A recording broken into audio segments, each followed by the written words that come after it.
আপনি? 15 বছর ধরে যে মানুষ শ্রীরামপুরের বুকে কিচ্ছু পাননি, তার এমপিকে চোখের দেখা পর্যন্ত দেখতে পাননি, সেই সমস্ত মানুষ 8 থেকে 80 সেই মানুষ পরিবর্তন চান, সেই মানুষ এইবার শ্রীরামপুরে বাম চান। গতকাল নরেন্দ্র মোদী বলেছেন যে মহিলা ব্রিগেড করতে হবে, যেহেতু মহিলাদের একটা ভোট ব্যাংক একটা বড় ইস্যু। সেই দিদির কথাই কি হাঁটছে?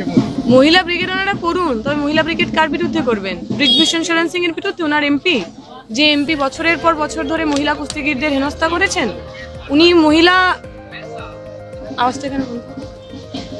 উনি মহিলা ব্রিগেড করুন, কিন্তু কার বিরুদ্ধে করবেন? ওই আশারাম বাপু, উনাওয়ের যিনি এমএলএ ছিলেন, কুলদীপ সেনকার, তাদের বিরুদ্ধে করবেন? বিজেপির মধ্যে যে সমস্ত মানুষজন নির্বাচিত হয়েছেন তারা সবচেয়ে বেশি সেক্সুয়াল হ্যারাসমেন্ট বা নারী নির্যাতনে অভিযুক্ত। ফলে বিজেপির মুখে নারীদের সম্মানের কথা, নারীদের বাঁচানোর কথা একটু মানায় না। নারী ব্রিগেড তৈরি করতে হবে, তবে সেটা বিজেপি নেতাদের থেকে বাঁচাতে হবে। আর একটা প্রশ্ন যেটা হচ্ছে যে যেভাবে কেন্দ্রীয় এজেন্সিগুলোকে দিয়ে এই লোকসভা নির্বাচনে যেভাবে কাজে লাগাচ্ছে, কি বলবেন? আমাদের খুব দুটো স্পষ্ট কথা। প্রথম কথা, তৃণমূল চুরি, ডাকাতি, জোচ্চুরি, ঘুষখুরি, কাটমানি খাওয়া এগুলো বন্ধ করবে।